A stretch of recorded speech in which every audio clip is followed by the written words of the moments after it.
love to read the lower, more detailed levels, and that's I think what we're getting at.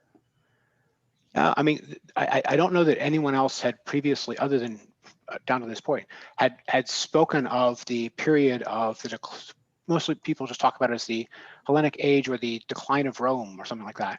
But what he's pointing out is that there's a definite shift in the sort of cultural concerns that goes from a primarily secular culture where, you know, philosophical sects are the dividing thing, or nations are the dividing thing, and politics is a central concern, to one where it's religion and if anything, sex are the concern, and the focus of the life is on religious culture, so to speak. Sounds like Gibbon blaming the Christianity for the fall of Rome.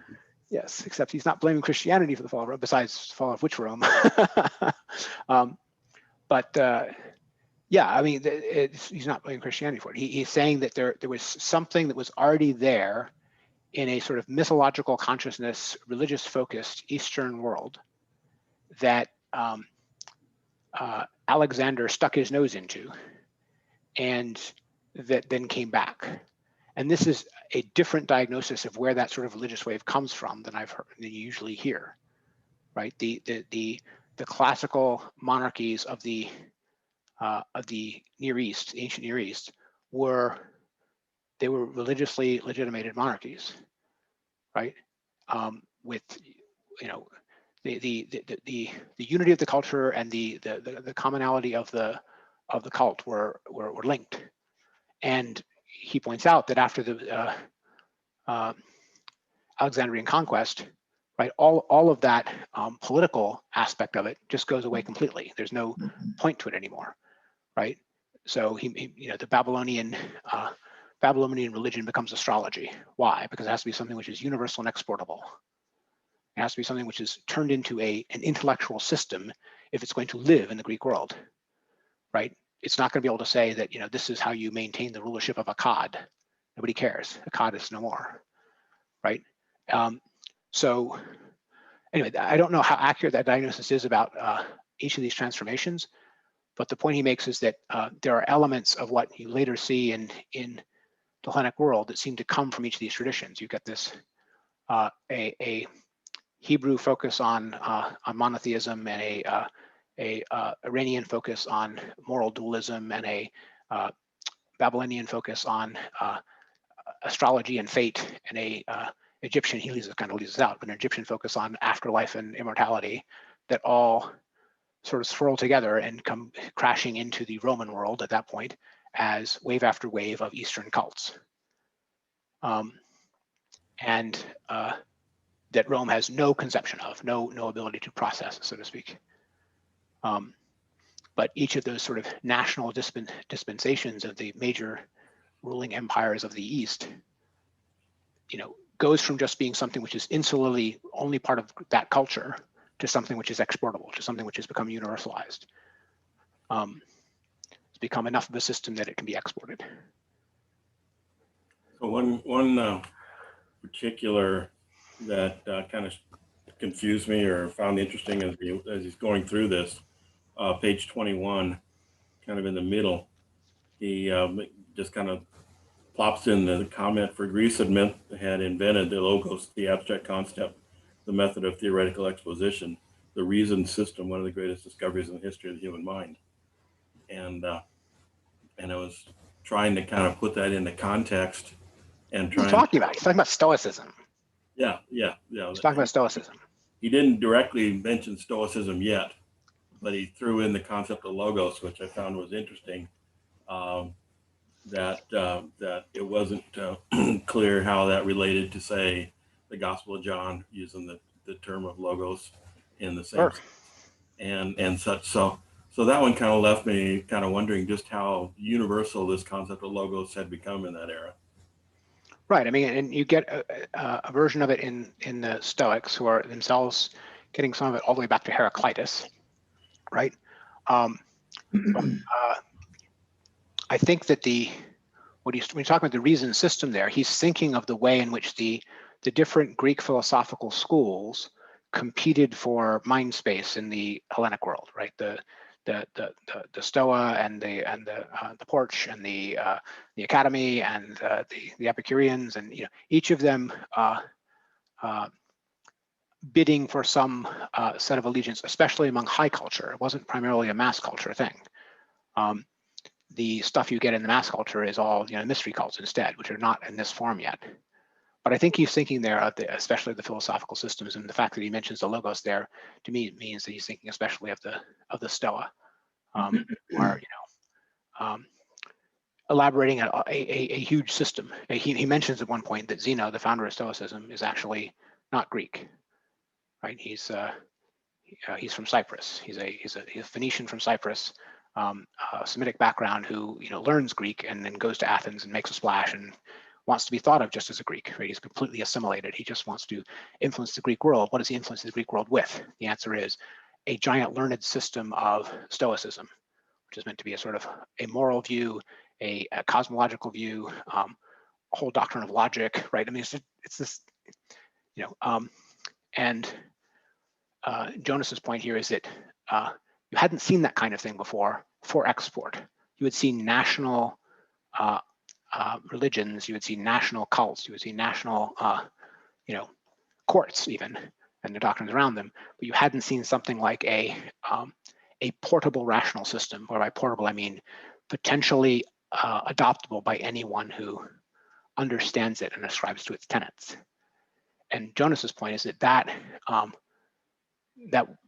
space that the Greek philosophical schools had made in the culture, so to speak, is what Jonas sees, as later being occupied by the theological content of the different theological dispensations that come in that second wave, in that reaction wave from 100 AD to 500 AD. It's an interesting thesis. I mean, it's not obvious the same people matter for it, because the religions are in a way focused on a different segment of the population than the purely elite culture-directed philosophical schools. So by the late Roman Empire, some of the philosophical schools did have widespread adoption. Stoicism became kind of a mass thing, but so did Mithraism, right? So there's it's easier for a religious cult to be a mass movement in the ancient Roman world in this period than it is for a philosophical school to become one.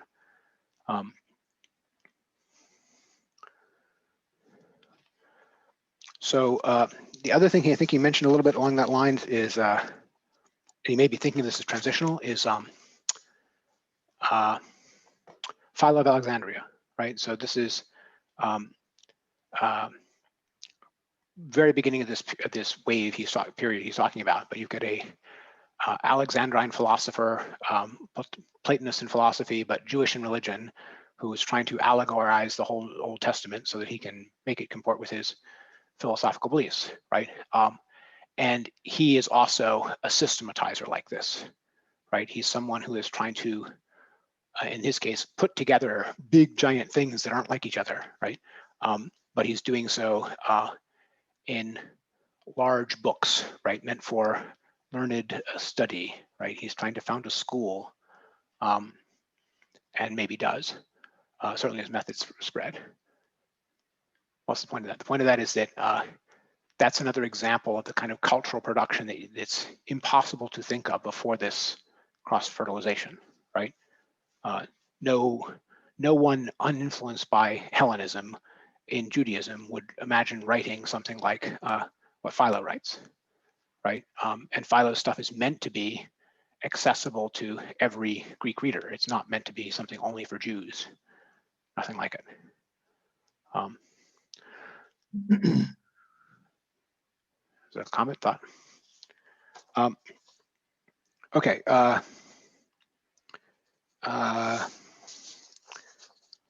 We can talk a little about whether or not the Gnostic is, I want to get back to your point, Craig, about how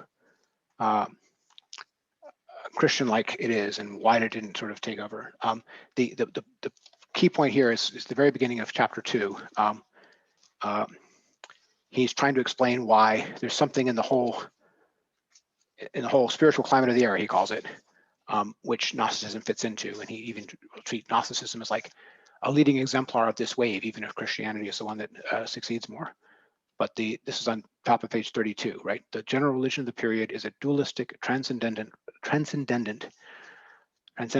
religion of salvation, right? That's the new thing on the block, right? Both with Christianity and with Gnosticism, is a dualistic, transcendent religion of salvation. There was a dualistic religion in Zoroastrianism, but it wasn't a religion of salvation. It wasn't a transcendent religion in the same way. Its God was mundane, was Lord Wisdom. It was the wisdom of how you live in the world because of the way the world actually works. It wasn't a God outside the world, beyond being, and of salvation, meaning personally directed. There were religions of salvation in the pagan Hellenistic Roman world, the mystery religions of various kinds. Those were religions of salvations. They weren't really transcendent, and they certainly weren't dualistic. So this combination is what he's seeing as the new fact on the block, and Gnosticism is going to be sort of his ideal type of it. He's going to, in a way, view Christianity as a less extreme version of this thing, right? There's something in the air which is tending towards transcendent, dualistic religions of salvation, and Christianity will fit that bill without being as upsetting of the apple cart as Gnosticism would have been, something like that. And the primary reason for that is the character of the transcendent. In the Gnostic, right, the transcendent God is not responsible for the world, right? It's a line in Chesterton somewhere where he's talking about one of the things that Christianity did is that it severed God from the cosmos, right? And that's the thing he's talking about here. And this is an even more extreme severing of God from the cosmos, right? You do see elements of this, as you just mentioned that in Chesterton. You'll see elements of this in sort of the John letters in the New Testament. The whole world is under the sway of the evil one, that kind of attitude. That's what you see in Gnosticism, right? The cosmos itself is morally fallen, right? And the transcendent God outside the world that is good, right, is only good in opposition to the world. And I think Jonas is correct to emphasize how revolutionary that is, specifically in the Hellenic or Roman world, where something like the nature of the world necessity, or a being or necessity God, right? The cosmic order was the principle of good. Nature was the thing you appealed to know what was good.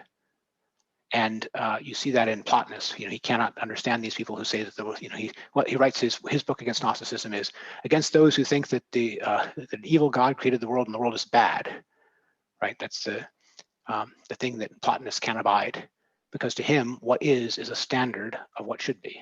For him, what is what works, what's powerful, what governs the world. For Plotinus, the reason that mankind has in common with the principles of the universe, right, is the basis of piety and the basis of morality, right? And this new transcendent view is coming along and saying everything which works in the world is evil on that because of it. Something like that. The way the world itself works is evil, and the point is not to conform to it, but to rebel against it. That's the thing which is Jonas is pointing out is entirely new here. And his point, one of the reasons he's stressing that is to show that there's no way you can derive that from, the nature of Greek philosophy, say, because that's not the nature of Greek philosophy, right? It's in opposition to the most strident thing in Greek philosophy. It is a different principle. It is from outside the Greek-Roman world. It's a religious principle from the East, something like that. So, of the alienness of the alien God is the first symbol of that. Plotinus would see there as being something alien about God, or unknown about God, or unknowable about God. In that regard, Neoplatonism could get along fine with the theoretical sides of this, but not the moral sides of this. Not at all. right? So the first question is how much is that reaction something which is of a piece with Christianity as part of why Christianity is winning, as opposed to being something to which Christianity is itself opposed? This is sort of Craig's question, right? I think that there's definitely something in the ancient Roman world which is not satisfied with the worldliness of things. I'll put it this way. This is like I think of the things that Chesterton says about the wise man of the Stoics, right? The ideal of the wise man of the Stoics is the person who is conforms to duty and to what nature requires of them and is proud of his ability to do so, right? And Chesterton's attitude towards this is a person in despair, right? This is a person resigned to having to put up with things, and he has two problems with him. One, that he's proud instead of humble, and the other is that he's in despair instead of hopeful, right? That's Chesterton's reaction to the wise man of the Stoics. So what's the point? The point is that it may be that part of this reaction is a reaction to what passes for dutiful conformity in the ancient world, right? It's notable, for example, that political life has ceased, right? Political life consists of assassinations in Rome among a few hundred people, right? For everybody else, there's no political life. The only religious expression, the only cultural expression is religious. And the focus shifts to personal salvation. Compromises with the world, therefore, only have the aspect of stain. They do not have the aspect of making the world a better place. The way that the world is seems to be the way the world is going to be, independent of anything that any little person in this giant empire will ever do, right? So the focus shifts to personal action and personal moral standing, something like that. And the thing that you got in the classical Greek world, where, or even Roman world, where personal standing was tied to, the service one did to the city, because the city was the thing which, ordered everything for right. Nobody believes that anymore. Nobody believes the city is ordering anything for anything other than expediency and power. Joe. When I was being exposed to Christianity about 7, 8 years old, I know that this is fundamentalism, of course, which I thought was ridiculous, basically, when I got a little bit older and could look at it more critically. But one distinction they kept making, and I never really criticized the use of the words, but they said, it's the world versus, you're doing the right Christian thing. Otherwise, you go with the worldly way and do the things of the world. And, we all understood that was just a bad way to go, but that's just where the labeling came from. Yes, I mean, I think that this is there in Gnostics, and it's also there in that, if I can call it, Johnian Christianity. I'm thinking of the Christianity of not only John's Gospel but of John's letters, right? Yes, you are not of the world, right? Of course, the world hates you. The world hated me first, if you are of God, then you will love each other, because God is love, and all of the enmity in the world is because of the worldliness of the world, and none of it is because of godliness in the world, right? There's a definite sense that the moral and the pure is an isolated sect that has withdrawn from the world, because the world is a source of corruption and pollution. And I can't help but think that much of that is related to the complete collapse of politics and what politics has become, right? Whatever else is going on. But that's, maybe that's me, but in terms of the human condition, right? The attitude is, are you in the right place or are you in the wrong place? There's a place in Chesterton where he says, the teachers all told me that I was in the right place and I grumbled, and they told me I was in the wrong place and my soul sang for joy, right? What he means is that there's a question of how you react to the pains and oppression of life, right? one reaction to it is that is something that you must bear, and the other is that it shouldn't be that way, right? And the it shouldn't be that way reaction, even if you still do have to bear it, is liberating, right? It means that there's something about your internal moral compass or reactions to things which you can now trust instead of fighting against all the time. So I think that there's no question that that's part of it here. How far that goes, how violent that becomes is a different story. I mean, Jonas has an interesting take here that he relates some of this to alienness, where what he means by alien is not just the alienness of God, but the experience of the alien and the stranger in a strange land, right? Is the line, right? So, and he makes the point poignantly, considering his own experience, that the stranger feels completely out of place. He doesn't know what to do. He feels in danger all the time. And if he manages to assimilate, this just means he has lost his origin, right? So there's even perfect escape from the sense of being a stranger is betrayal of one's heritage, right? So there's no out from that. The only out from that is something like a sense of that there is something exalted about being the stranger. There's something which is an untouchable, place where you can it's a fortress. It's something which cannot be penetrated by the surrounding culture, which is something about your own identity, which is in a way suffering from its surroundings, but exalted because it perseveres without assimilating in the midst of that suffering, something like that. So he's describing this as the experience of the stranger, where he means, the literal alien in the sense of someone who is, when he's Jewish and he has to leave Germany, so he goes to he goes to England and all that, and he shows up there and he tells them all the things he's been working on for 20 years, and he says, nobody here is going to care about any of that stuff, right? So, that sort of experience. But anyway, that's his attempt to put a finger on what could be going on culturally that's partly behind this reaction. I gave you my own version of where some of that's coming from, but partly I think, and this Jonas brings us out to, but partly I think it's just a piece of the human condition. It's one of the possible reactions to the human condition itself, to feel like the human condition is something to be escaped, right? Jonas remarks one point that the world takes on the attributes that had previously been ascribed to the underworld. The image of man in Hades becomes the experience of man in life.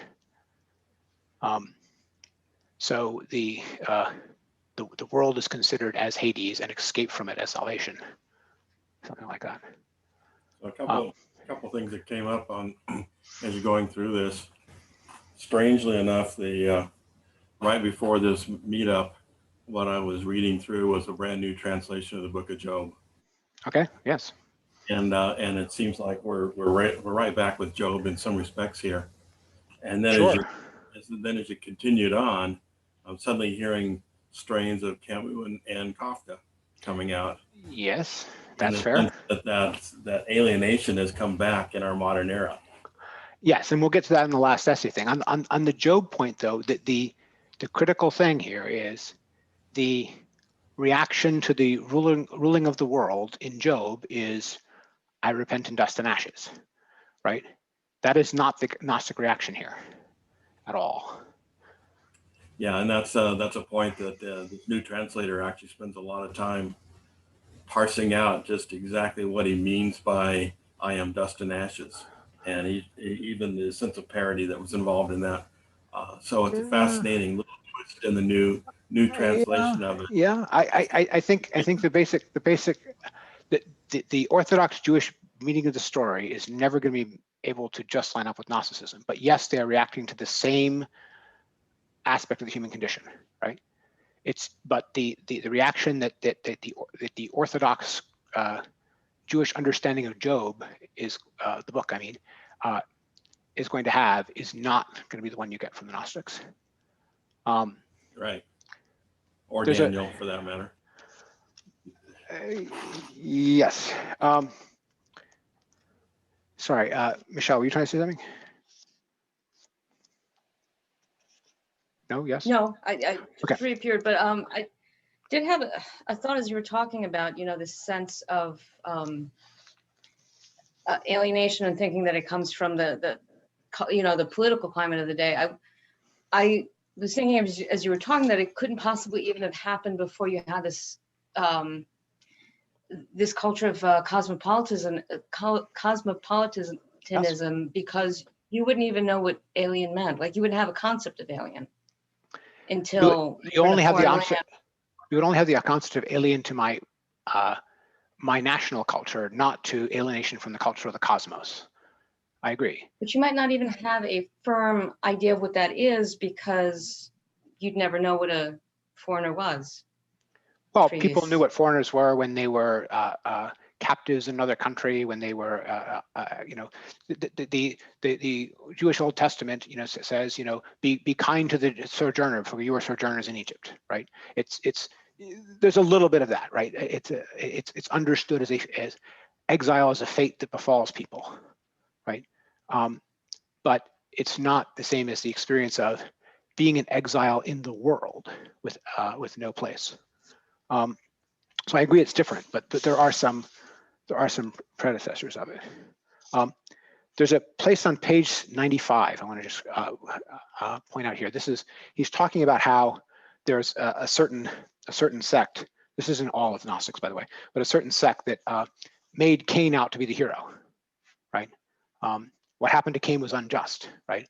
Of course, the God of the Old Testament didn't like Cain's sacrifice because he preferred the sacrifice with blood in it from Abel, right? Because he delights in blood, right? So there's this thing to understand is, one of the things the Gnostics do is they're always poking a finger at the Old Testament God. But anyway, this section on page 95, it starts with this opting for the other side, for the traditionally infamous, is a heretical method. It's much more serious than a mere sentimental siding with the underdog, let alone a mere indulgence in speculative freedom. It's obvious that allegory, normally so respectable a means of harmonizing, is here made to carry the bravado of nonconformity. Perhaps we should speak in such cases not of allegory at all, but of a form of polemics, that is, not of exegesis of the original text, but of its tendentious rewriting. Gnostics in such cases hardly claim to bring out the correct meaning of the original, if by correct was meant the meaning intended by the author, seeing that this author directly or indirectly was their great adversary, the benighted creator God. Their unspoken claim was rather that the blind author had unwittingly embodied something of the truth in his partisan version of things, and that this truth could be brought out by turning the intended meaning upside down. And I read that and this is a perfect description of deconstruction. Absolutely perfect, right? So that you find something that the author unwittingly embodied in their partisan version of events that you can discover by turning intended meanings upside down, and describing this as a heretical method, right? I think that that's right. I think that there's plenty of that going on here. There's an element of revolt not just against a cosmopolitan existence, but against the previous religious doctrines as well. The previous religious doctrines had all been trying to tell you to be at home in the world, to be good, to obey, to get along with the way the world is, because that's all you can do in the world. And the Gnostics are like, nope, none of that. I'm out of here, right? There's an attitude of all of the things that have been attempting to try to get me to conform and be at home in the world were just means of oppressing me. And that's a reaction not just against a sort of alienation from a cosmopolitan political situation. It's an alienation from the previous religious traditions as well, right? It's not running the previous religious traditions for relief from political life. It's running away from them because they're too much of a peace with trying to be at peace with a world that doesn't deserve to be at peace with, something like that. In some sense, that seems to be why you're seems to be a support of why Jung picked up Gnosticism in his time frame too. Partly, Jung is a funny one because Jung has paradoxical reactions to Christianity itself. He's worried that Christianity is too much painting a pure figure of light that isn't balanced enough, and that therefore is leaving out half of things, and that half of things will come out. That it's not Taoist enough for him. It's not balanced enough for him, or something like that. I don't know that that's there in Gnosticism, though. I don't think that Gnosticism is more balanced that way. He sometimes finds examples where he reads that into it, but sometimes that's just a reversal. It's not an actual balance. The black and whiteness of the Gnostic picture of things is at least as extreme as the Christian one. It's just got the black and white hats on different parties. But yeah, I don't know that Gnosticism can do all the things for Jung that he wants it to do for him, if I can put it that way.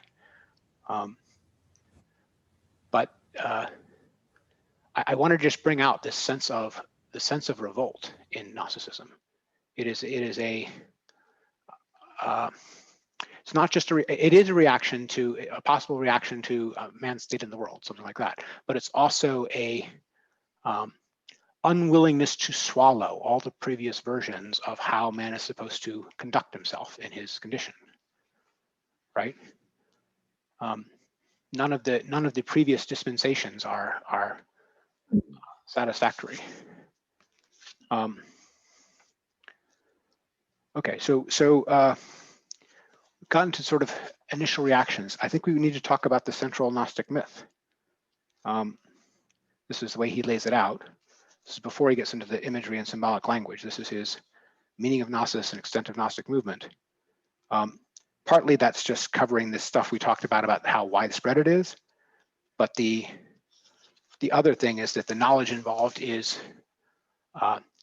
divine knowledge. It's knowledge of the nature of God. It's metaphysical knowledge. It's knowledge of man's status and position. What is the Valentinian formula? To know where you come from and where you're going. Sorry, I'm trying to remember where that is.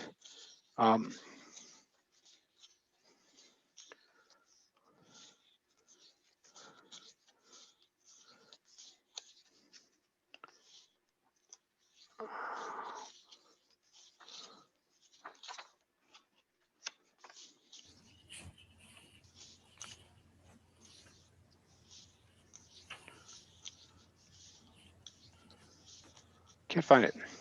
Someone will find it for me. Well, the one point that I did find intriguing that he tried to spend some time on was page 34, the nature of Gnostic knowledge. Yes. The sense of what was meant by knowledge. I thought that Sure. he was really trying to dig into something there in terms of what knowledge was and differentiate it from other aspects of what we think knowledge is.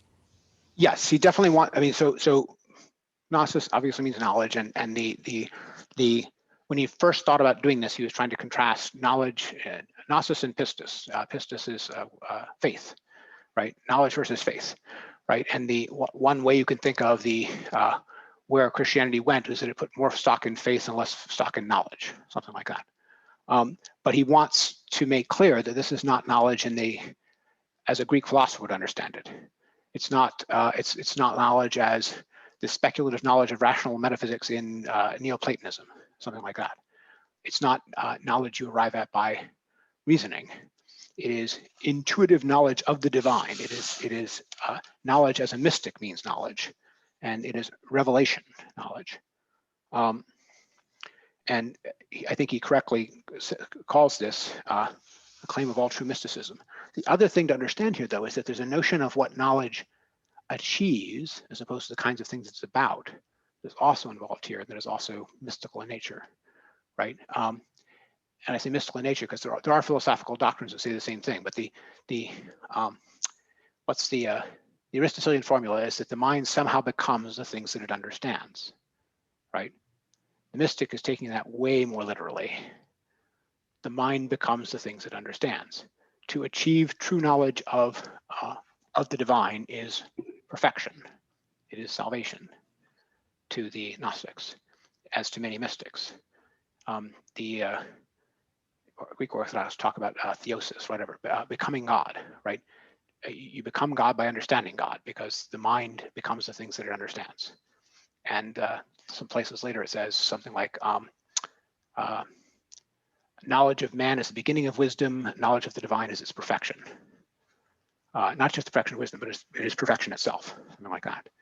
So there's a sense in which the thing aimed at here is something like union with the Godhead by complete understanding of it.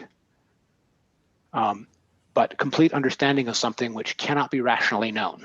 That's what they're always insisting. This is the unknown God, the God who you can't, the previous God was a God whose nature you could infer from the cosmos because he made the cosmos, right? His fingerprints were all over it. But the alien God did not make the cosmos, so his fingerprints aren't anywhere on it. The only way you can know his nature and what he's about is something like revelation or mystical experience. Sorry, Michelle, you had a question. Question and a comment. So in terms of the way he defines the Gnostic knowledge, I was actually, I had a reaction to his use of the word faith rather than reason, because, and then later he talks about it as something naturally unknowable. My understanding of that direct knowledge, quote unquote, is that it actually, it's kind of a pushback against Catholic faith, for example, or religious faith, where you're taking something for granted because it has been given to you, versus something that you are gaining knowledge of directly. Whether or not, like, so the fact that he calls it faith rather than reason. Sorry, he's trying. I think he's saying something slightly different there. He's trying to say that this knowledge faith distinction is not like the modern, say, Enlightenment era reason versus faith distinction. He's trying to make clear. Yeah, I think that's the main thing. The only reason he's bringing up reason here is to say that this is not like Enlightenment reason versus religious faith, because this is something inside religion. Now, inside religion, I agree with you that there's something about direct experience, direct knowledge, as opposed to simply taking on faith, which they are emphasizing here. I don't know that it's pushback against anything, but most of the Gnostic systems wind up having different levels of people involved in them.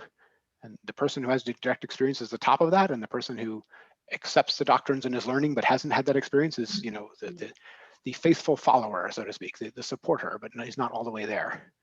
You get that later in the Cathars with the pure who live the whole doctrine, and those who are just the supporters. But there's definitely in the Gnostic doctrines something like a notion that faith is a lower entry level thing, so to speak. It's not the actual full thing.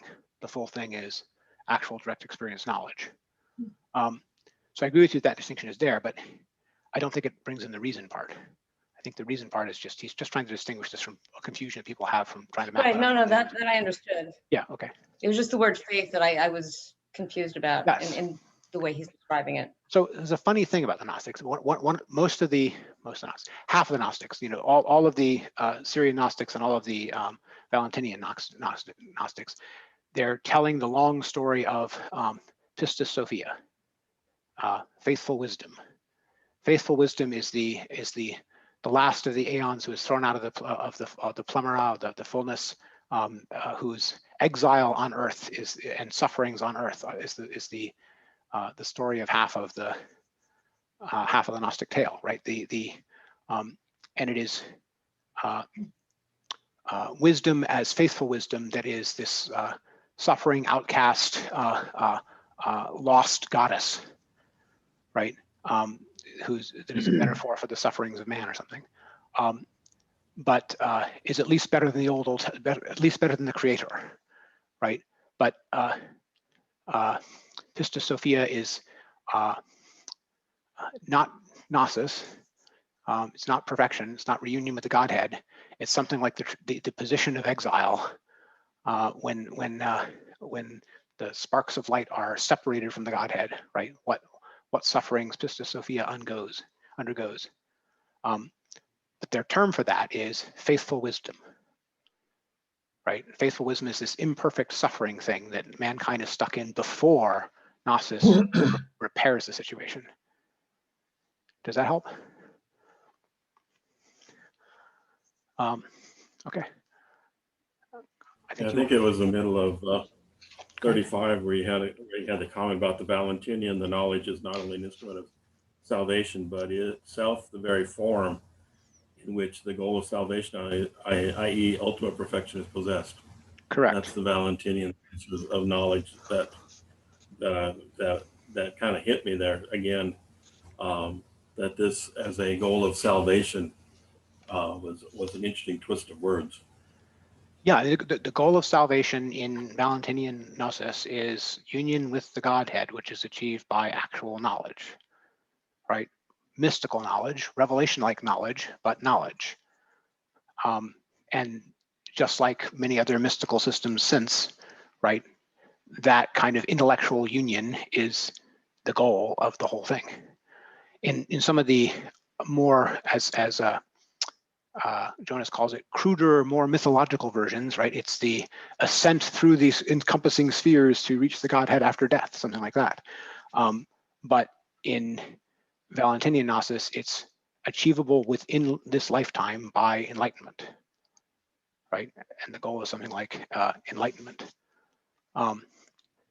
And Jonas talks about how there is a progressive, you start from a very crude, almost physical myth about movement of things in space, right? And that becomes more and more allegorized, internalized, made intellectual, made personal, made a personal transformation sort of journey. And he mentions at one point that even later than the intellectual version of that becomes a purely moral one in Augustine.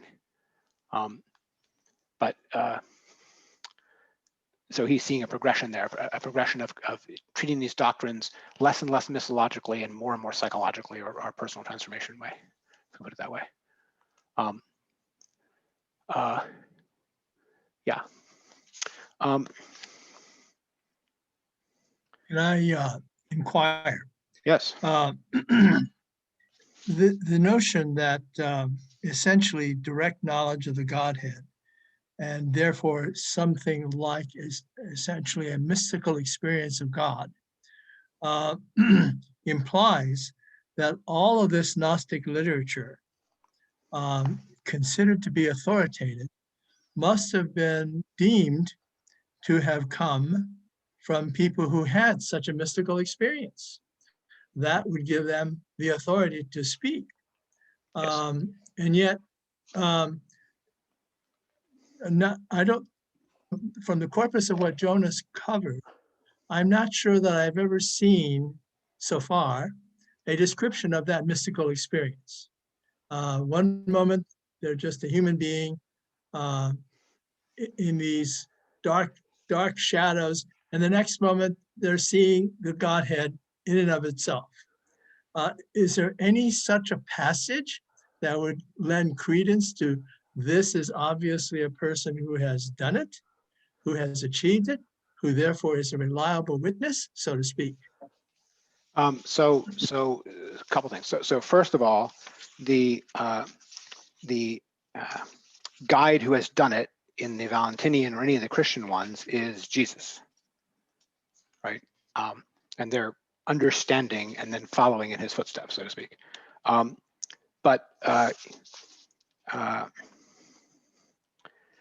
I am an alien man. I beheld the life and the life beheld me. My provisions for the journey come from the alien man whom the life willed implanted. I shall come amongst the good with whom this alien man loved. From the place of light I have gone forth, from thee bright habitation. I come to feel the hearts, to measure and try all minds, to see in whose heart I dwell, in whose mind I repose. Who thinks of me, of him I think. Who calls my name, his name I call. Who prays my prayer from down below, his prayer I pray from the place of light. I came and I found the truthful and believing hearts. When I was not dwelling among them, yet my name was on their lips. I took them and guided up to the world of light. That's the kind of thing you get, right? That's the kind of thing you get. And then for the Christian Gnostics, if the other gospel accounts of Jesus are in some way a reliable source of information, but for the non-Christian Gnostics, if there are any, how would they know that a document or a recollection or a exposition of having had such a mystical experience is true? Right. They have no notion of authority, right? It's not, is this document trustworthy? It's the internal content of the document speaking directly to you. No question, right? There's nothing like, an established church, or I know that Valentinius is trustworthy because I can trace, his teachers back to Jesus, anything like that. The documents themselves do some of that, like the Gospel of Thomas, purports to be, the report of the actual Apostle Thomas. But mostly they're relying on the internal information, the internal nature of the call that they're describing. I don't know if that helps, but that's the, they wouldn't believe the Gospel of Matthew because it was the Gospel of Matthew if they didn't believe the content of the Gospel, right? It's the content that sways them. They will quote bits of it. They will claim that they're interpreting correctly something which the Orthodox have interpreted incorrectly in the New Testament. But for most of them, the New Testament or pieces of the New Testament are the only thing that they're going to rely on. The Old Testament is only there to be allegorized because the Old Testament God is primarily the enemy.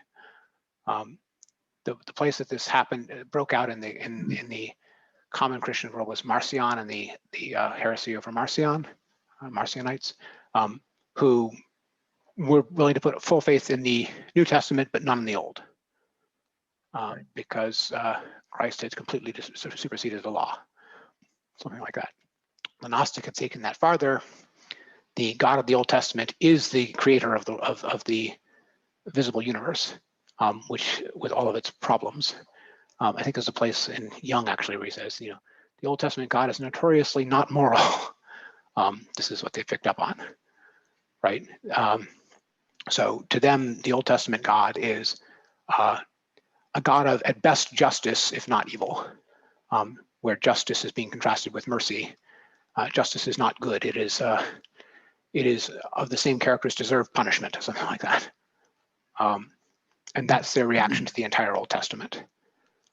Now, there are places where they will read the story of the Garden of Eden and they'll re-allegorize it their way. They'll read this, they certainly have their versions of the whole Genesis passage of the creation of the world that they're going to read and allegorize their way. They're not really treating those as authorities, though. They're certainly not treating the traditional interpretation of them as authoritative. They're just mapping what is said there to how they would understand it. I don't know how much that helps, but there's definitely no notion of scriptural authority here. When Hippolytus wants to find the one thing which he finds all the heretics have in common is that none of them actually trust Scripture in any sense that he would recognize as trust of Scripture, but they certainly quote it.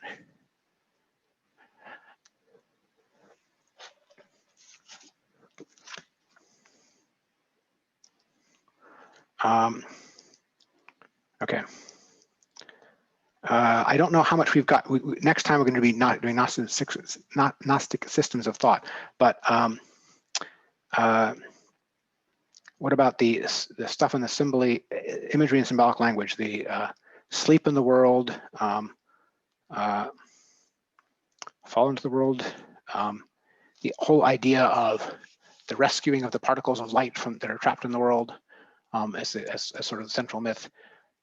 That's something which has recurred in lots of other places, including some you might not expect it since, by the way. But or how about the division of the, who are the believers? The believers in the Gnostic sense are the pneumatics, the spiritual, right? The spiritual ones. And spiritual ones are in a sense saved by nature already just because they're spiritual. To be spiritual and to be able to respond to the call from without are the same thing. Those who don't respond to the call from without are those who aren't spiritual enough to listen. So there's a kind of predestination notion there, right? But it's the division into the spiritual and the psychic meaning the soul-like. So the pneumatics and the psychics, the spiritual and the soul-like. The soul-like, because their soul is of the world, are entirely entrapped in the world. All of their passions and motivations and actions are dictated by worldly things. In that sense, they cannot respond to the call from without. Whereas the spiritual are those who are above the hemone, above destiny. They have a spark of the divine that is completely free and is not controlled by fate. And that's what lets them respond to the call from without the world. It's what means they're not entirely immersed in the world. I don't know if all that followed all that, but that's the doctrine of the doctrine of the spark. There's a doctrine of the spark in the Stoa too, which they're kind of riffing off of. But I don't know if any of that made sense when you're first reading it. No, yes. One thing I wanted to point out here is that, sorry, go ahead, Greg. The sections on theology, cosmology, anthropology, and eschatology did fine. Where I struggled with was morality. The end of the Yes. chapter. Yes. Because of the fact there's two of them instead of one of them? Yeah.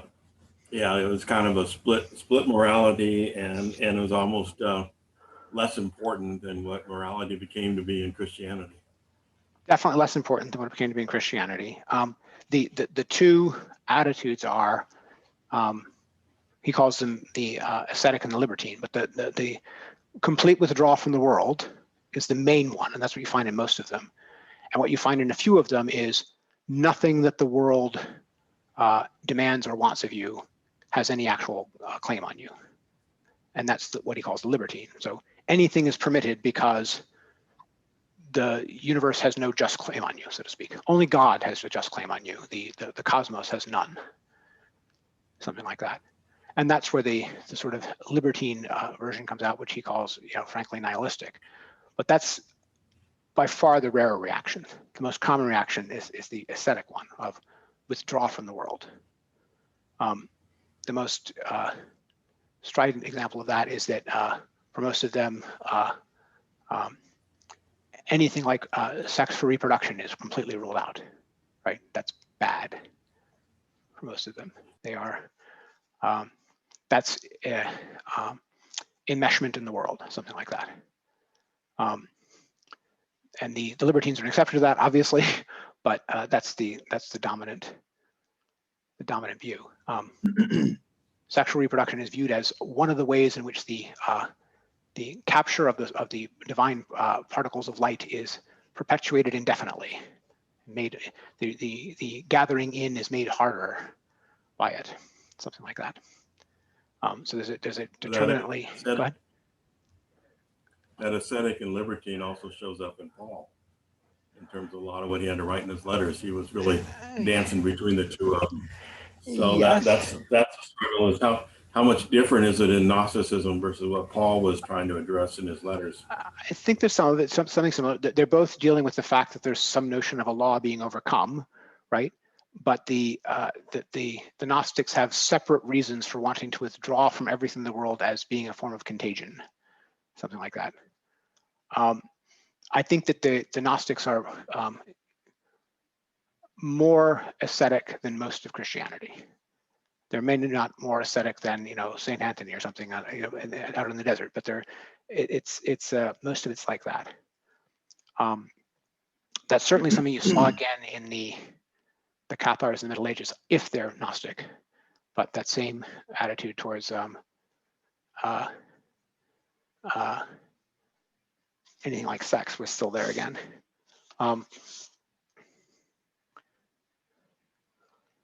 Yeah, but feeling the pneumatic as being completely free of the moral law, that's something you find again in some of the Middle Age, millennial, and Reformation era millennialist sects, but those are probably the closest echoes of it. This is something you also find in, he puts him there because the church fathers do, Simon Magus, who is only kind of Gnostic. But he was definitely on the libertine side of the spectrum, and he was like one of the earliest that the church encountered as something to react against, right? So Simon Magus is definitely on the libertine end of the spectrum, and so Gnostics as libertines are sort of burned into the consciousness, so to speak, by a first example. Whereas by the time you're at the Valentinians or something, it's much more on the aesthetic end of the spectrum.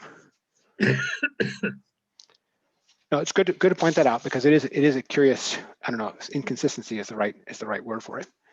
The thing that you find in someone like in more traditional Christianity that's got, you know, some of these tendencies, I'm thinking of John, the John of letters in particular, is there you've got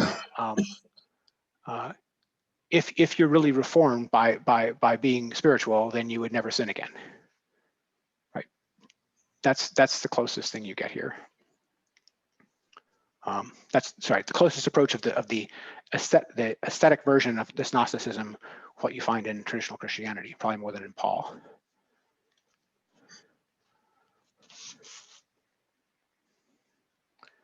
Okay.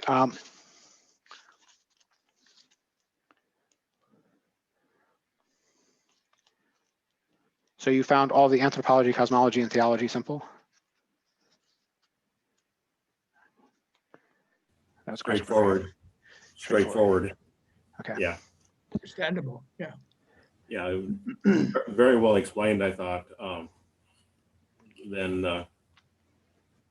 again, the emphasis in the eschatology, the knowledge being withheld from him by his very situation, since ignorance is the essence of mundane existence, just as was the principle of the world's coming into existence. It was a little bit different, but it was still kind of interesting. Yes, I mean, the idea is that the world is a place of darkness in which the particles of light are kept from understanding themselves and their nature, right? And the gathering in is them reawakening to enlightenment, understanding where they are, what they are and where they are. The thing which is, in a way, more fundamental, I mean, that's sort of closest to the experience, the personal experience and the experience of the world, and understanding of what something like enlightenment would mean. But it has a kind of metaphysical or theological precursor, which is just the idea of the God who has nothing to do with the creation of the world, right? The God who's completely severed from the cosmos, absolutely transmundane. Neither created nor governs the universe, but is complete antithesis. This is coming back to the things we were talking about earlier about Zoroastrianism, right? In Zoroastrianism, you do get a God who is the principle of light, but the idea that he doesn't govern the world, completely outside of anything you find in Zoroastrianism, right? At the very least, he is the leader of the largest and winning party in the world, something like that, right? All of the disciples of light are fighting for Ahura Mazda, right, in Zoroastrianism, and that conflict is happening in the world. If there's a moral drama in the world in Zoroastrianism, it's to choose sides in the war between darkness and light, something like that.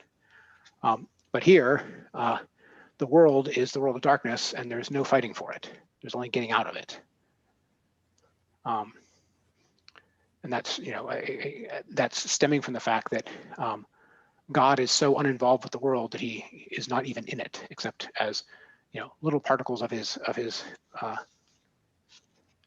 true spiritual. I don't know what the word is. The things which he has to gather back in to make himself whole, something like that.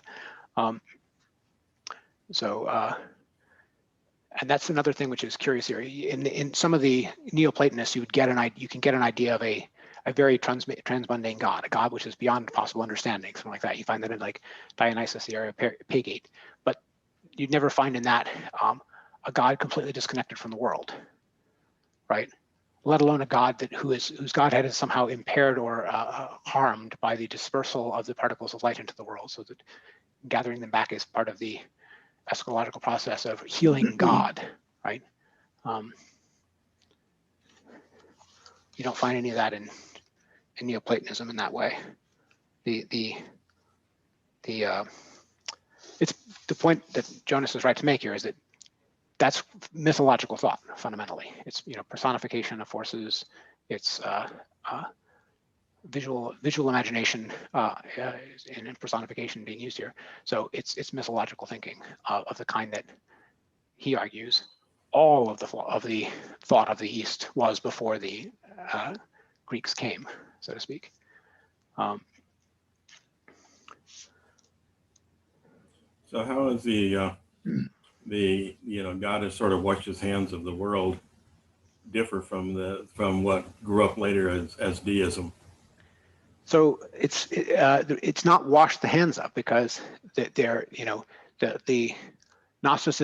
drama in Gnosticism is that God is going to re-intervene in the world from outside of it to save his little to save his own, right? To save the spiritual little sparks trapped in it, right? So there is a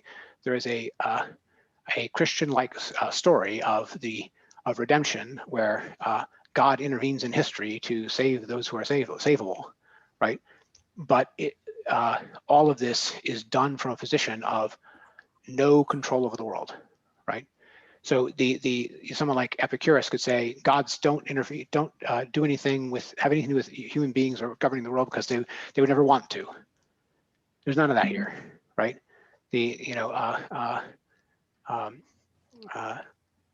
Jesus is going to be sent out of the Plemora to save the lost and heal and bring back erring Pistis Sophia, whatever. They're the same kind of moral narratives that you get in traditional Christianity are there. The difference is not that God doesn't care about those things, but that God didn't make any of it, right? The world was made by a being way less than God, and that's why do they have this notion, right? It's their version of the problem of evil. Their solution to the problem of evil is the entire world was made by a deity who was much less than God and full of himself, right? That's why it's a kind of prison for the spiritual rather than a place where they flourish, right? And the different systems have different ways of handling that. The Iranian dualist systems don't even have a problem. It's just darkness invaded the light and did this to it, no problem, right? But the Valentinians have to explain how, from a principle of one transmundane God who is complete good, how did it come about that some lesser God was able to make a world that's bad, right? And that's what their speculative focus is, and all of it. The where you are general aspect of things, all of that's fixed in the Gnostic attitude in general. The hard part is to explain how it could have happened, right?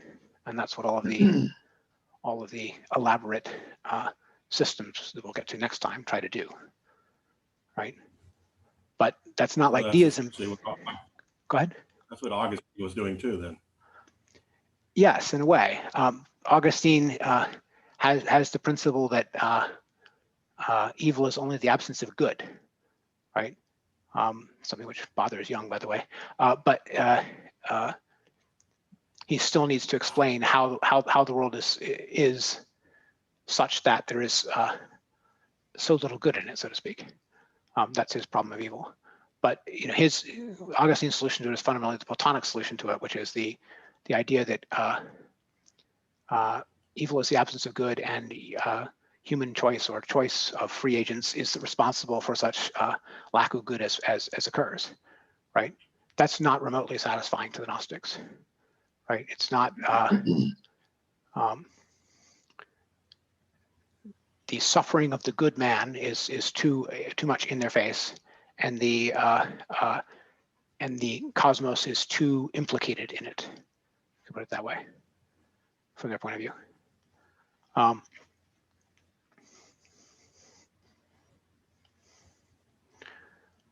Put Joe to sleep. I have a question. Go. I have another tangential question. Zoroastrianism may have had at the outset, centuries before, a simply dualistic worldview of good and evil. But did not Ahura Mazda eventually take on some of the aspects of a creator god? Sure. You also get a later version, Zervanism, where you have a higher principle that is neither good or evil that is the cause of both Ahura Mazda and Ahriman, right? This is the Zervanism, right?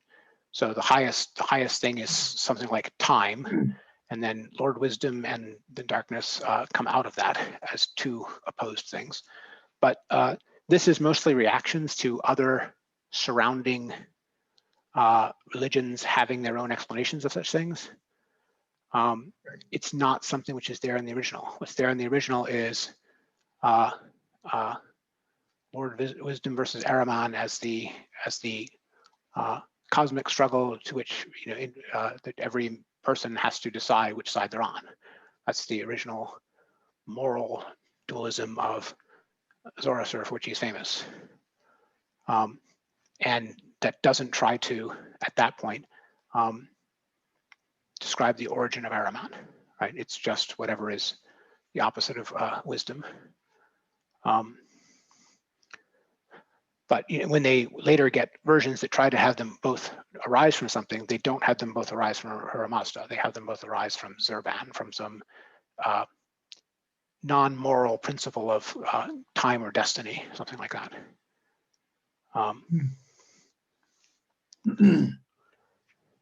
Fine question.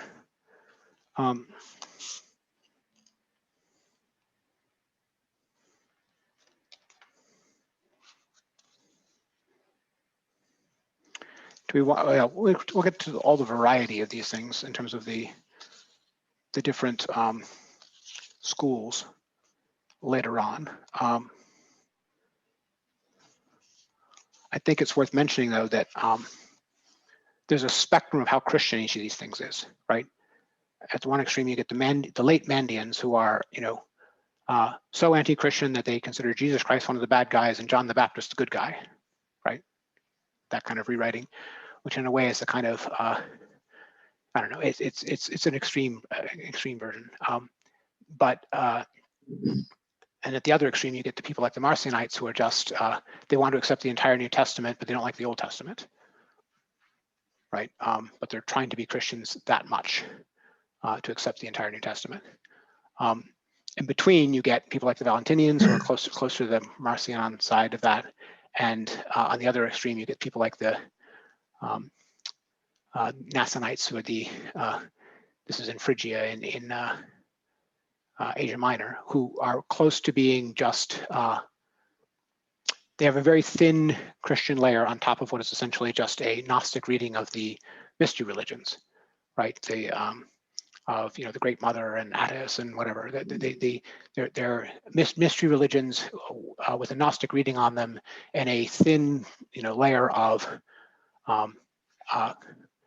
Christianity on top of that, where the Christianity is really more like assimilating Christ to an Osiris figure or something like that.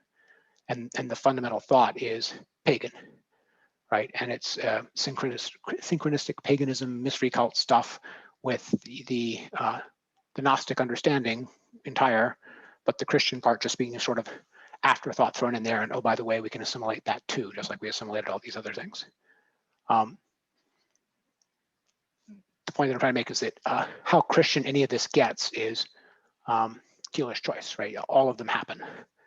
Every variety, well, yes, every variety happens. And when I say every variety, I mean there's other people who are trying to have some of the, put it this way, the Gnostic metaphysical speculations without any of the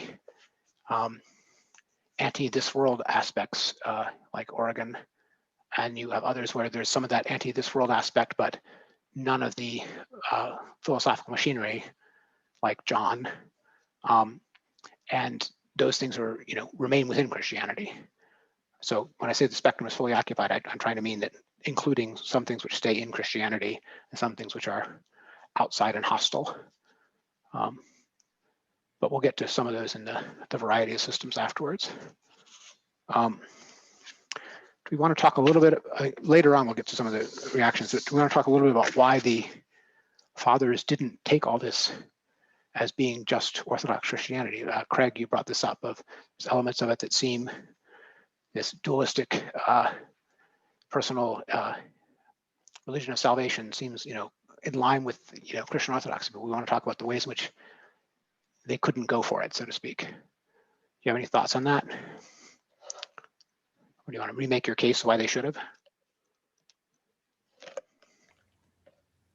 That's interesting. The teachings that I received too much of was that they were all about trying to consolidate power. So they had to get rid of those that wanted to have the individual experience, and they needed to have a standard of authority that was consolidated outside of the individual. And that's too much of what I was taught as church history. Okay. And that's why I was finding it interesting that from a doctrinal standpoint, they weren't that far off from what I could see and what Jonas was saying. So why were they such a threat? And that was the case I was trying to understand, is what made them such a threat that they had to be attacked the way they were, or were they really, or have we gotten sort of a biased view on how much they were really attacked? I think they were really And I attacked, sometimes mostly justly, but sometimes unjustly. What I mean by mostly justly is usually when they were being attacked, they were being described accurately while they were being attacked. Doesn't mean the attack is otherwise just, but it means that they're not being painted in false colors in order to be attacked. That's what I'm trying to say. You do a little of that, but I think the main reason that they're being attacked is, so there's two things. One is the complete incompatibility of their views with accepting the Old Testament, right? Or accepting the Old Testament as the Jews read it, at least, something like that. It's too sharp a break with that, way too sharp a break. If the God giving revelations to Moses on Mount Sinai is not something to be obeyed, then the entire basic Christian story has serious problems, right? It starts breaking up. So that's the first reason why it's threatening. And I think the second is the rejection of the standards of this world, of anything like the virtues of this world or the wisdom of this world. There is some of that in Christianity already, but it was in the Gnostics way too extreme. The Christians were trying to live in the world, even if they said, my kingdom is not of this world. They were living in the world. They were even trying to reform the world sometimes. They were not simply withdrawing from it. Now this does change over time. Very early Christianity probably didn't have that. Very early Christianity was so imminently expecting the second coming that they didn't care about anything happening in the world. But by the 3rd century, certainly by the 4th, they are trying to live moral lives in the declining Roman Empire, something like that. And they have the city of God kind of two worlds attitude towards that, but they are still trying to be, in Jonas's point of view, cosmopolitans. They are still trying to be citizens of the cosmos. They are not trying to withdraw from the cosmos. I think I would put those as the main things. I mean, I can see other reasons why they could justly be attacked. I don't think there was reasons why the church actually did, but there is a level of deficient charity in them. If you want to find the things which are least Gnostic in John, it's all the stuff where he says, if someone does not love his neighbor, God is not in them because God is love, right? You don't find that here. It's not here. And other things in John are probably closest to them in terms of distance from the world, but for them, God is escape from the world more than it is love in the world. Joe? Yeah, I was a little curious about the monks that became ascetics, especially you still see some of their places in Greece on the mountainsides. Or Egypt, yeah. Yeah, and how does this fit in? Because well, asceticism certainly had a wider remit than just Gnosticism, right? It's not the only reason to be ascetic. And certainly there's, asceticism as a practice tending towards allowing mysticism as, a perennial in all cultures, right? You get that in medieval Europe, late classical Europe, you get it in India, right? The ascetic practices as a means to self-discipline and enlightenment and visions and all that kind of stuff. You get that everywhere it's tried, so to speak. So I don't think that needs Gnosticism as a basis. Is there other aspects of Christianity withdraw from the world that are that that have strong ascetic tendencies for the same reason Gnosticism has ascetic tendencies? Yes.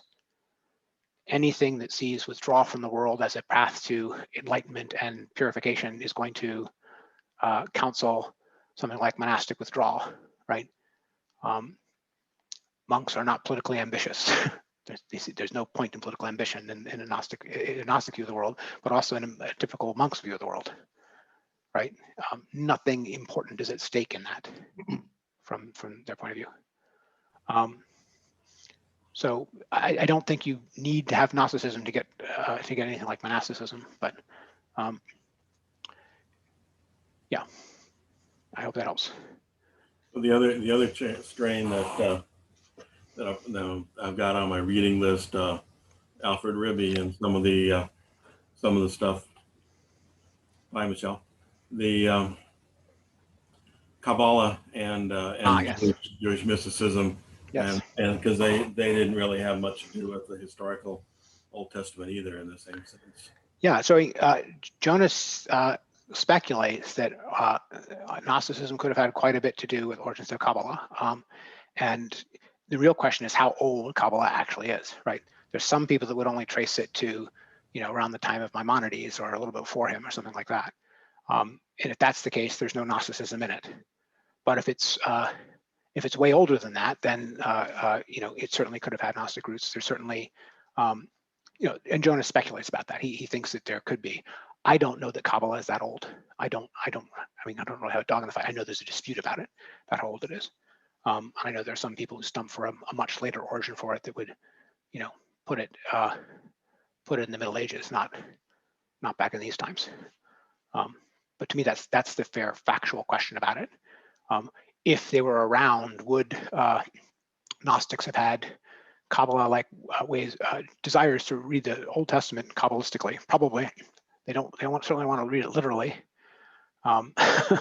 So there are places in some of the church fathers where they find various sects that are playing, word number numerical games with texts. They're primarily calling them Pythagoreans rather than Gnostics, but probably some crossover.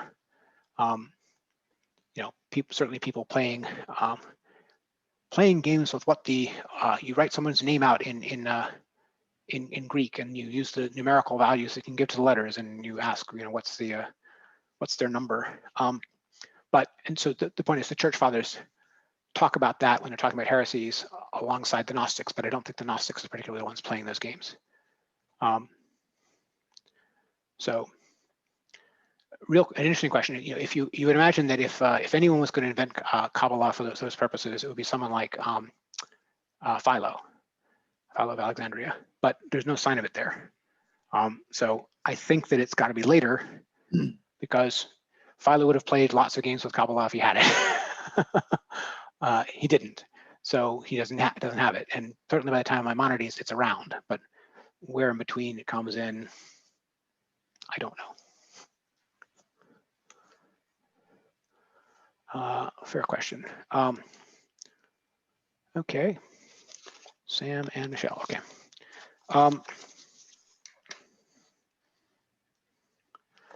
Content of the call. You follow all this stuff about call and response? There's a funny aspect of that if you think about it in liturgical terms, but there's at least some of them turn call and response into personified characters in the salvation story, right? Really? Yes. In the sense that the call to awakening is what the spiritual hears that wakes them up, right? But then the person's response to it, there's, you can imagine these things turned into actual, things that are done in a church. Yeah, I grew up Methodist, so I spent enough time listening to the aspects of the call and the response and the altar calls and all that routine that went on. That I guess has been taken over now by evangelicalism. But yeah, I was reading the parallels here for sure in the call and the response, and almost the personalization of it too. And yes, preachers get carried away and personalize Jesus as being standing there making the call himself in those sessions. It's quite fascinating parallels. So two other things I thought of. One is there's an aspect of some of the what Jonas calls the more mythological as opposed to philosophically developed or inward versions of the myth that he talks about. First of all, there's the actual picture of the different encompassing spheres, the seven heavens, right, that have to be escaped to make it outside the sphere of the fixed stars to reach the Hyper-Uranian god, something like that. But there's a aspect of that which is a physical escape that requires passing, the archons of each of the spheres, and that's supposed to be done by the means of knowing their names and having the right formulas to pass each of them. This is like a magical version of the content of Gnostics. And Jonas doesn't point it out, I think, because it's just a gap in his own background. But all that stuff is very akin to what you get in Egyptian afterlife stuff, right? It's the stuff you would find in the Egyptian Book of the Dead, right? The spells that are needed at gate 1 or gate 2 or gate 3 to get through the afterlife trial, so to speak. And that's definitely being referred to here. They talk about the scales stand ready, and out of 1,000 souls they choose one, right? That's a formula you could get in Egyptian afterlife stuff. Anyway, just that connection was not one that Jonas pointed out. I think he just doesn't know that Egyptian lore, so to speak. So I thought I pointed out.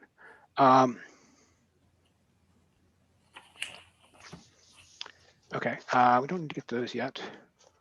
One other point that came up when you talked about the fall, sinking, and capture. Yes. This is the one that I flagged that I hope we get to, is go for it. Page 64 on the sense of to be and to become, impact of the image as a symbolic and value in the Gnostic account of human existence. And I love this sentence here. It would be of great interest to compare its use in Gnosticism with its use in a very recent philosophical analysis of existence, that of Martin Heidegger. Yes. I assume we're going to come back to that at some point. We can if we want, but the fundamental thing here is thrownness. Is what he's talking about. Thrown. Thrownness. That's why I always think about it with yes. So Heidegger isn't as the world is awful pessimistic about it, but what they do have in common is this, and this is what Jonas is pointing out. This notion of thrownness has a kind of temporal structure to it, right? Thrownness is the way in which a past that you did not control controls your present, right? That's the fundamental feature of thrownness. You didn't make the world. You didn't make who you are. You didn't make where you were born. You didn't make, your nation or any of those things, right? All those things were things into which you were thrown. And there's a sense of the distancing of your spirit from its surroundings in that is common in Heideggerian existentialism and in Gnosticism. What Heidegger is primarily meaning by it, though, is this sense of how one reacts to the past forming of yourself involved in that. And there is, for Heidegger, an authentic and an inauthentic reaction to that. The inauthentic reaction to that is alienated from it, right? I didn't make this, right? You're not really living your life because you don't feel responsible for it. And the authentic one, which is to recognize that unauthored by you as it is also what you are, right? So that you have to take over and accept that thrownness and assume responsibility for it in order to be the person that you are forced to be, so to speak. So freely choosing to be the person you are, quote, forced, unquote, to be is sort of the ethical import of thrownness for Heidegger. But as just an aspect of the human situation, there's a striking agreement. They're both treating something about how their aspect of your situation that you did not cause as being something that the human being feels and reacts to, something like that, one way or another. And the Gnostic feeling of that is, I am a man of the grain light. Why did you throw me into the tibble, right? Why did you throw me into the stinking body, right? There's this sense of the potential exalted nature of the spiritual self that seems straitened and condemned and imprisoned by the constraints of earthly bodily existence, something like that. Yeah, that's why I still like Jim Morrison and the Doors with Riders in the Storm. Right, that to to me this is house the we're throwing, throne. yes. That is the throne that's exemplified in modern music. Go ahead, Joe. Yeah, I was a little curious as that discussion you just had. Heidegger thinks that you're thrown into the world because the world exists before you get there, and you have to conform to it. And it's, what forms you as a young person into an adult is, Yes, but it's not just, sorry, it's not just that you're born into it, but also, you're always finding yourself with an always already behind you, right? You always have a past, right? And the question is that past yours? Is that past something which is considered part of your being, or is that past something which is something towards which you are passive, that you feel as something that was simply done to you? Okay, what would be the conceptual alternatives to starting things off differently? If you got to choose the form of your life, if you got to choose every aspect of the form of your life, if you were completely in control and responsible for every aspect of your existence, right? That's the dream alternative. Almost sounds like a John Rawls approach, in which yes, I would say that John Rawls is thinking of exactly this sense, right? There's a Rawls is trying to think of everything that you have that wasn't done by you as being privilege, basically, of one kind or another. Yes, there's a similar notion there. But you don't get a notion of anything like that privilege in Heidegger. It's just a matter of whether or not it's part of your authentic existence. It's something you consider your own or not. And what he's recognizing is that sense of always having have first of all, the thrownness is always already there, right? It's part of the human condition, right? And then the second is that how the human being reacts to it determines part of whether or not they live authentically or not, right? It's very easy to react to the aspects of your past that just happened to you, or just done to you, right? As something which alienates you from yourself and your possibilities, and you therefore flee from your possibilities instead of embracing them. Go ahead, Joe. So this almost sounds like the Stoic position you outlined earlier, in which you take the world as you have it. You can't really change it. Sure. There's no question that Heideggerian authenticity and Stoicism have much in common, right? They do. The Gnostics, on the other hand, are much more alienated from it in the same way that they're not Stoics, right? They see the thrownness of human existence as something to be overcome, not as something to be accepted, right? It's to be overcome by undoing it, right? And the inward versions of that, it's by such enlightenment as leads to intellectual union with the Godhead, and the more mythological ones, it's freedom from the body after death, right? But both of those seen as cures for a diseased form of existence, implied in that thrownness. And in the thrownness, it's not that they're not the authors of it; it's that there is an incommensurability or an incompatibility of their spiritual nature and where they are placed. They think of themselves as spirits, and they're living as embodied souls. Soul being less than spirit. So, and that is a kind of a standing injustice to be undone. There's another place I wanted to bring out. Just whenever Jonas misses something, I need to point it out. There's a place where he talks about one of the reactions to learning one's state, and he calls it terror, but it's not terror, it's anger, and he misses this. Where is this? Response to the call, right? This is on pages 86 and 87. So Adam is awakened from his slumber, right? Adam examined himself and discovered who he was. Jesus showed him the Father's on high and his own self, cast into all things, into the teeth of panthers and elephants, devoured by them that devour, consumed by them that consume, eaten by the dogs, mingled and bound in all that is, imprisoned in the stench of darkness. He raised him up and let him eat of the tree of life. Then Adam cried and lamented. Now here's the point where Jonas is calling this acute outburst of terror, but this is not terror, this is anger. Adam cried and lamented. Terribly he raised his voice like a roaring lion, tore his dress, smote his breast, and spoke, "Woe, woe unto the shaper of my body, unto those who fettered my soul, and unto the rebels that enslaved me." Right? He's not saying woe to me, he's saying woe to them. Right?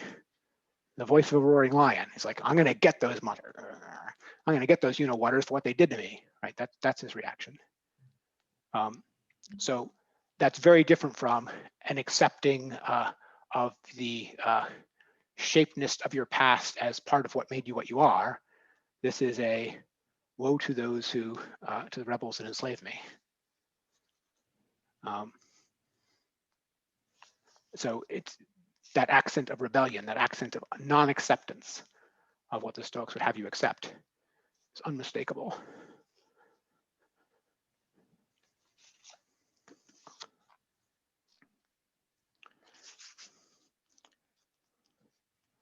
I want to talk about whether or not this is pessimism,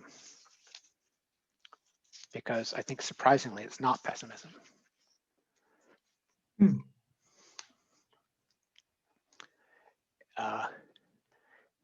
It could easily be read as pessimistic or even nihilism, but certainly as pessimism. But I don't think it's quite pessimism, because it is promising that it is healable. It is promising that it is recoverable. It may be more pessimistic than many other dispensations, but it is. It's not simply pessimism, and it's interesting that it's not. You can be this down on the world and not be actually a pessimist, because the avenue of withdrawal from the world is treated as open and available and achievable. Right? There's something that can be done about it, but the something to be done about it is a very extreme withdrawal from the world. But not suicide for sure. Not suicidal. That's one. I'm thinking of, there's a place in Nietzsche where he's talking about one of the I think of someone named Hartmann, so some philosopher of history of his day who was a true pessimist, who imagined that he considered consciousness to be a blight on the world, and because it just causes suffering, and we could finally solve things if we just all agree to commit suicide at the same hour next Saturday, right? Something like that. And so that sounds like the deep green movement. This says the human race is a blight on the earth. Yes, they never include themselves, but this guy did, and so Nietzsche is sort of half taking up on this. But the point I'm trying to bring this up just to contrast that level of pessimism from what you find here. This is not pessimism like that's pessimism. There is a possible out. It's bleak. I'm not saying it's not bleak, but it's not pessimism. Maybe you have higher standards for it, isn't it? It's not pessimism. Well, it comes up to me that it's a lot like Kierkegaard. Kierkegaard painted a bleak picture, but he did not say it was a hopeless picture. You're right. I think the comparison is exact, right? I think it's a very similar. I don't know if we can say that Kierkegaard is a Gnostic, but they're agreed on that, right? Yeah. And on the fact that there's a way out. Yes. And no matter how rarely it's taken, so to speak. Yeah, exactly. There's a way out, but nobody bothers to take it. Right. There's the ecumenical bridge that reaches halfway across the river and doesn't get to the other side, and then there's the Calvinist bridge just up the way, which gets all the way to the other side, but it's not open to the public. That's a good one. All of this, both the Gnostic corpus and the church fathers who argue against the Gnostic writers, to the extent that they knew them, are essentially literary productions. And they get, in an age of relatively difficult literacy, a certain amount of play, a certain amount of copying and recopying and dissemination. Do we have any sense from more recent research, perhaps, as to how many Gnostics there really were? Right. How often did this really cause turmoil in populations or in church communities?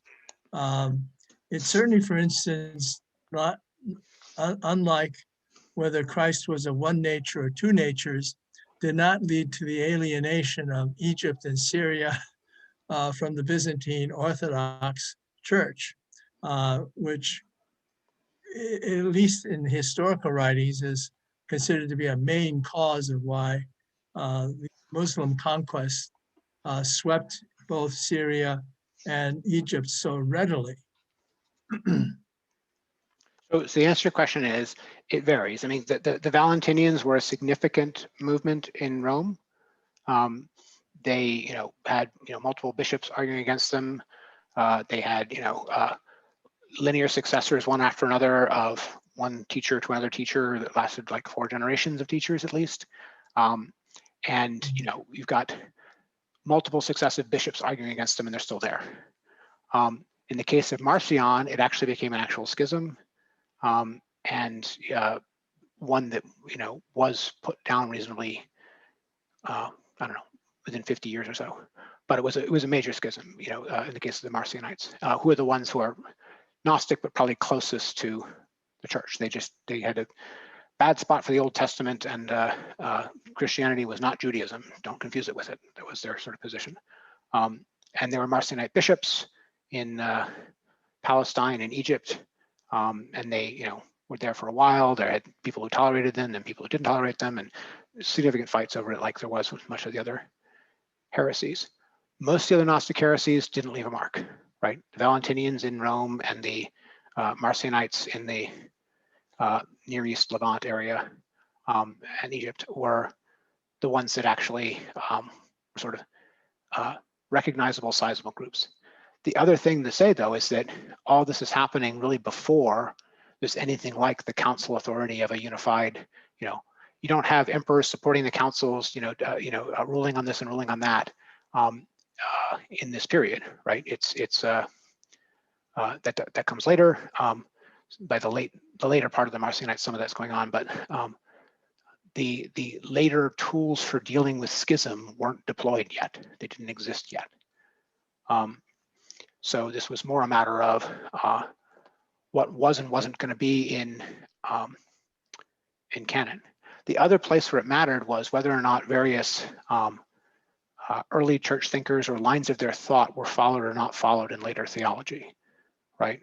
Like Origen is an example. He was immensely influential in his day. Everyone accepted him. Everyone considered him completely orthodox.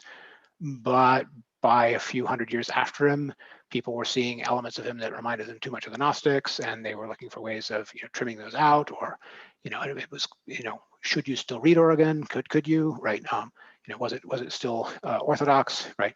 And that sort of became a question. So some things, even in Clement and Alexandria, got that kind of treatment. So that's the other place where it had an effect, right? Is sort of what was let in and what was not let into later theological discussion. I think that if there hadn't been anything like the degree of controversy there was with the Valentinians, then Origen might have been much more accepted, especially in the Latin Church. He was reasonably accepted in the Eastern Church, although really it was like they let Gregory of Nyssa decide what to keep of him, right? And the parts that he kept were good, and the parts that he left out, were the parts that had to be left out, or something like that. But it was filtered, not straight Origen. So that's my assessment of what its sort of impact on Christianity in particular was. Obviously, there were places where other sects survived in Central Asia, in the Mandeans in southeastern Iraq, right? Some of those lasted longer. We don't even know when some of them went away. In the case of the Central Asian ones, we have no idea, but some of them might still been around at the time of Islam, but certainly not after. The Mandeans survived into the 1950s. But it's a very small thing out in the swamps east of Basra, right, or west of Basra, between the Tigris and Euphrates. So, fine question. Oh, so the other place I have to If we remember is take there's other thing to mention is there are some who think that some of the heresies of the Middle Ages were also revivals of Gnosticism, notably the Cathars in Albigensian period, Bogomils, etc. There are elements of their doctrines which do seem very close to Gnostic thought. So it's possible. That's another, obviously a giant one, right? The Albigensian Crusade, completely changed Europe and France and all that kind of stuff. So if that's another place where there may have been a mass movement aspect of Gnosticism much later, but it's disputed how strictly Gnostic they are. They thought of themselves as reviving a kind of pure early Christianity of the kind that you later saw, like with the Franciscans.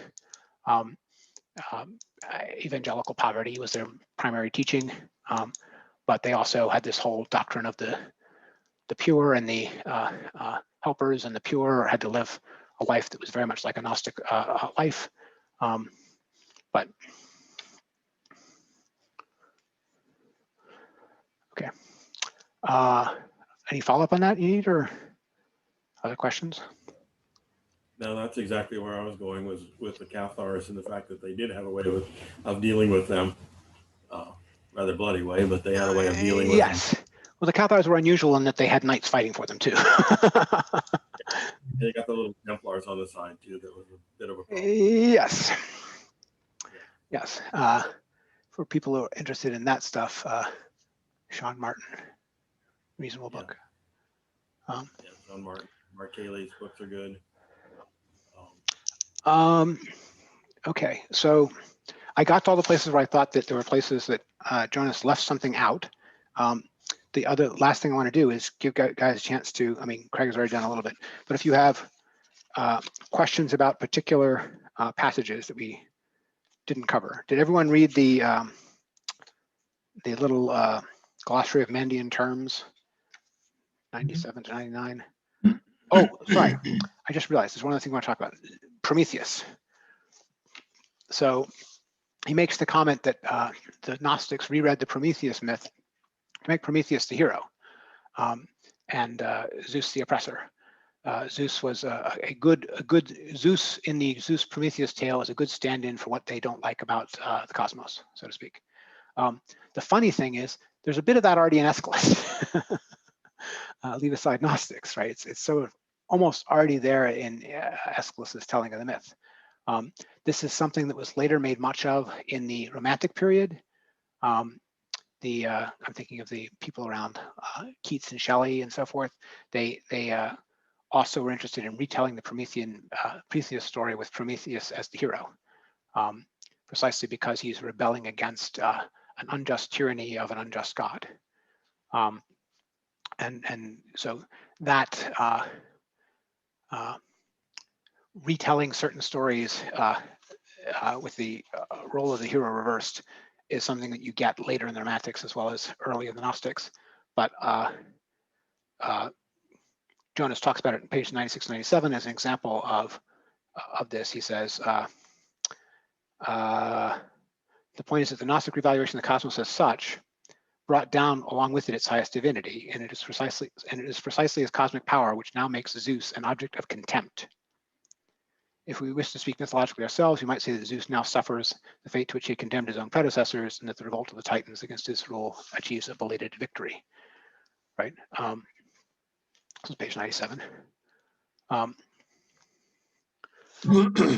I want to just take a step back. So first, are there any particular passages people want to focus on, ask questions about? So on that same thing that you're going into, Yep. That one term that he brought up a lot that I think I understand, the hymermene. Hymermene is destiny. It's the dispensations of fate. Destiny, fate. Yeah, It's what the Chaldean astrologers say determines everything that happens to a person, right? It's the idea that there is a cosmic fate written in the stars that determines what happens to each person. And by the way, the church fathers are spending half of their time talking, arguing against astrology, from Hippolytus to Augustine, right? But why? Because there's a belief in fate, fatalism in the ancient world that sees natural causal processes in everything, and that therefore doubts man's freedom or any moral import of man's freedom, right? Man is powerless before fate, right? So you might want to know your fate, but you can't change it, right? That's the Heimarmy idea, and what you find the Gnostics saying is that the psychic and the bodily are subject to universal fate in that sense, but the spiritual are not. The spiritual are above destiny, the spiritual are above necessity, the spiritual are free. This is something which, it's a point that kind of comes back in the Renaissance and Enlightenment and sort of never goes away after that. But the notion that there is something about the spiritual man that is free from necessity, right? That's a critical thing in Gnostic doctrine. But they extend that only to the spiritual, only to those who can answer the call from the God beyond the world, so to speak. It's not something that every human being is endowed with. Go ahead. That's what I found was interesting. Those that are above and those that are below. Yes. That which is above or that which is below. And yes. And essentially getting knocked from above to below. This is Jonas points out, this is also later made much of by the alchemists. This is Jung connection, right? The alchemists treat the philosophers are those who are above the destiny because they understand its machinations enough to use them, so to speak. That's the sort of alchemetical version of this, right? The possession of the philosopher's stone lets you transmute anything because you understand how transmutation happens normally, right? But the philosophers, who are those who understand this, are those who can manipulate it, right? So there's this notion of commanding destiny as being above destiny that you also find in the alchemical texts, right? And the self-improvement side of the alchemical texts that Jung goes on about. That is transformation, right? So there's this notion of the transformed or enlightened or spiritual person is above causality in the naturally determined sense.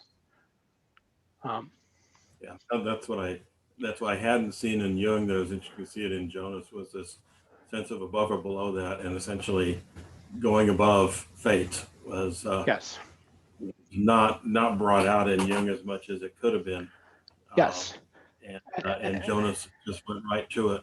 And yes, that was fascinating. and this is also related to this attitude we talked about. The Stoic acceptance of your destiny, or the Heideggerian acceptance of your thrownness, or something like this, right? The Gnostics and the alchemists don't want to accept it; they want to conquer it. They want to rise above it. They want to transcend it, right?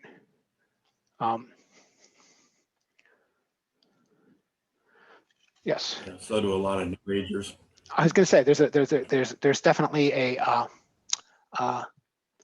there's a magical tradition of that same attitude, if I can put it that way. Okay, I want to take a step back, talk a little bit about what this means. To me, one of the most interesting things about Gnosticism is just that it shows us something about where the limits are of human reactions to human existence, right? This is the kind of reaction to man's position in the world that you wouldn't think up yourself if it hadn't already happened, right? You would stake out some continuum between optimism and pessimism, or how spiritual or material or whatever. And you would imagine positions would fall somewhere on those lines. And this is like way out there in left field. You never saw it coming. And that to me is one of the most interesting things about it. I think that's one of the reasons that Jonas is also interested in it, because it shows something about teaches us something about the human condition, that human beings could have this reaction to it, if I can put it that way. So I just wanted to focus on that, throw it open to discuss that little aspect of it. How extreme is this? How unexpected is this?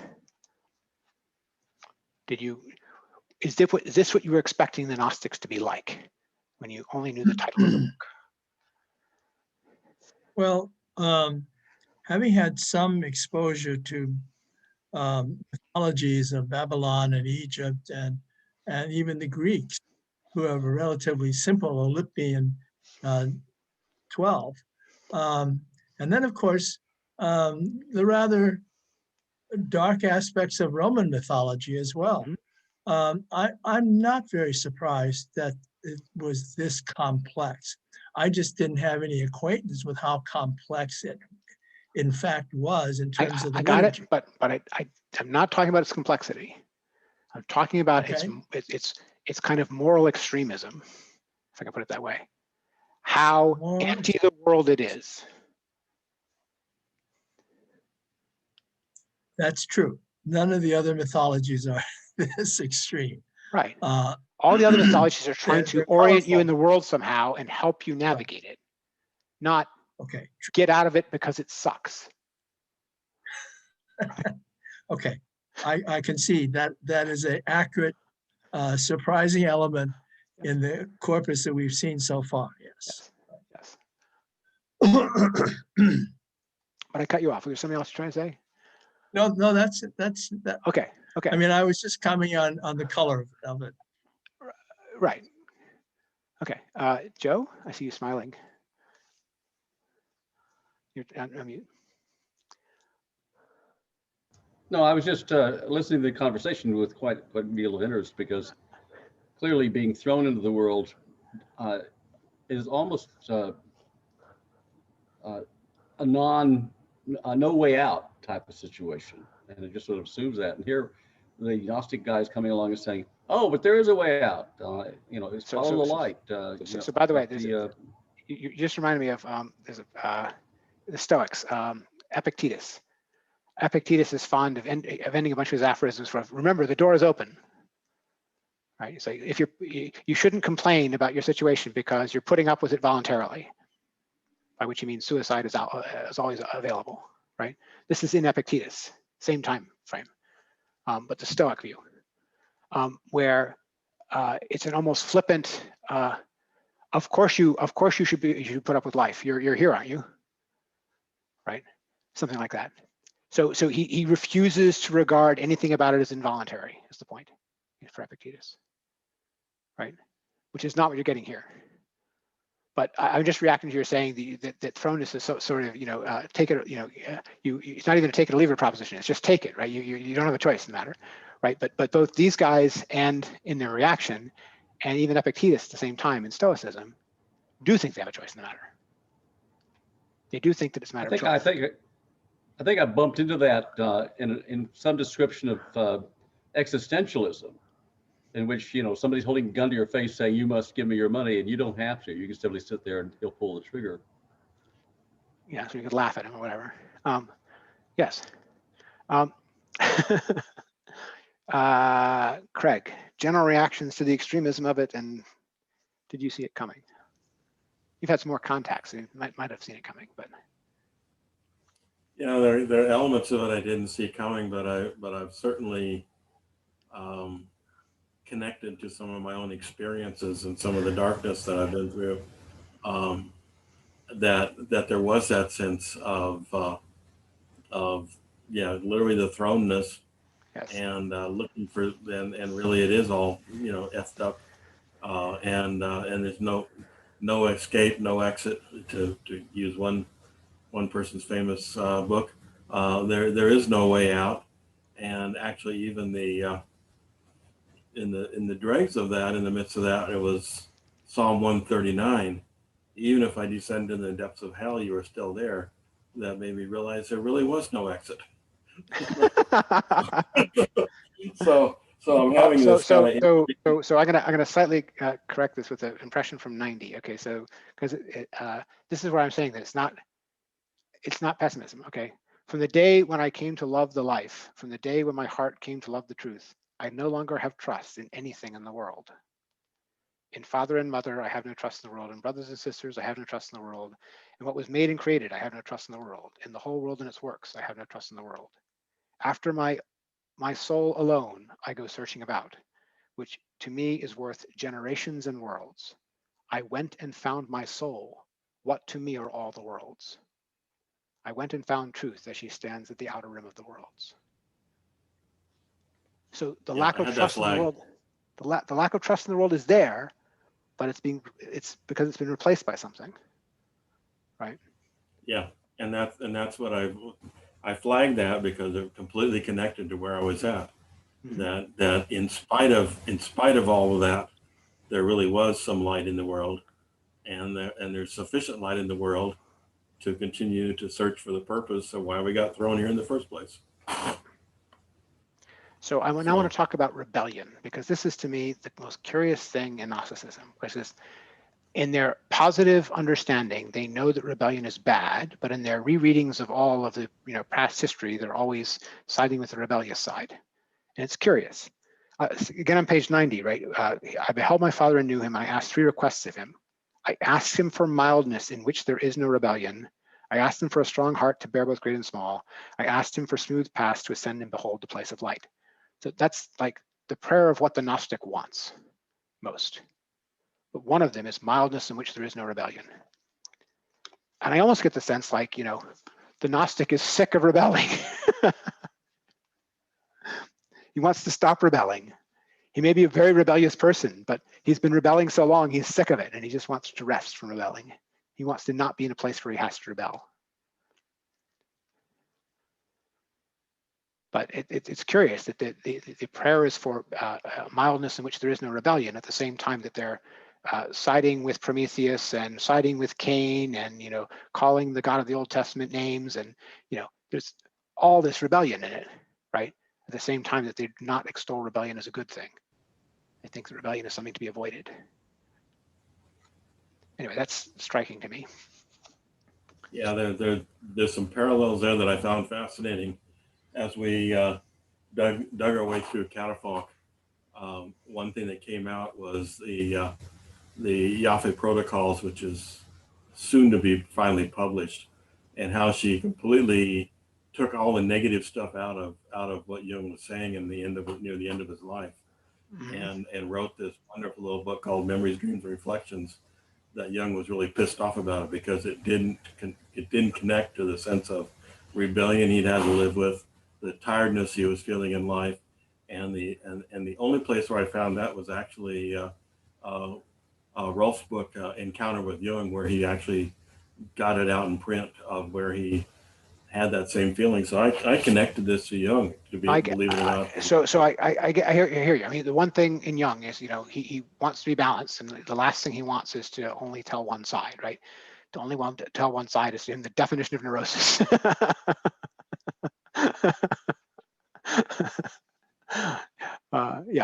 Fair point.